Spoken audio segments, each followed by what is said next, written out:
देश में जानलेवा कोरोना वायरस ने यू टर्न ले लिया है। देश की जनता कोरोना को जाता समझ रही थी, लेकिन अब बढ़ते मामलों ने देश की चिंता बढ़ा दी। 11 मार्च 2020 यही वो तारीख थी जब विश्व स्वास्थ्य संगठन ने कोरोना को वैश्विक महामारी माना था। अब हालात फिर से पिछले साल जैसी होती जा रही है।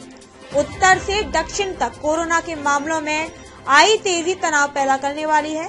कल देश में कोरोना के 22,854 नए मामले दर्ज किए गए। बड़ी बात यह है कि इन मामलों में 85% मामले महाराष्ट्र, दिल्ली, पंजाब, हरियाणा, मध्य प्रदेश, गुजरात, कर्नाटक और तमिलनाडु में दर्ज किए गए।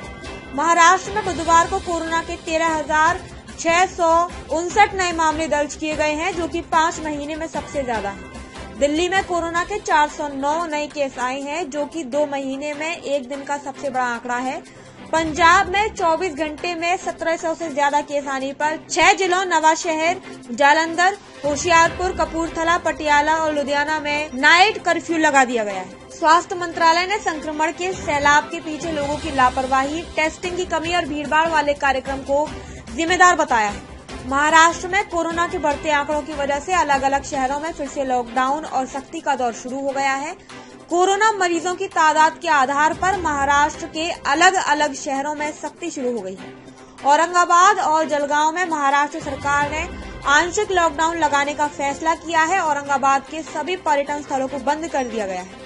बिना मास्क घर से बाहर दिखने वाले लोगों पर कार्रवाई हो रही है। जलगांव में 3 दिन के जनता कर्फ्यू का ऐलान किया गया है। इस दौरान सिर्फ जरूरी सेवाओं को जारी रखने की छूट दी गई।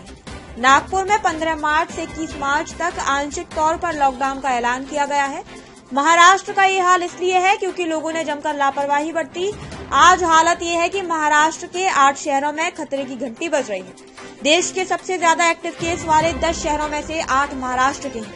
महाराष्ट्र में आने वाले दिनों में सख्ती बढ़ाई जा सकती है। चिंता की बात यह है कि महाराष्ट्र से दूसरे राज्यों में लोगों की आवाजाही पहले की तरह जारी है। ऐसे में देश के दूसरे हिस्सों में भी कोरोना के फिर से सिर उठाने का खतरा मंडरा रहा है। पब्लिक न्यूज डेस्क, देश और दुनिया की खबरों के लिए जुड़े रहिए पब्लिक न्यूज के साथ।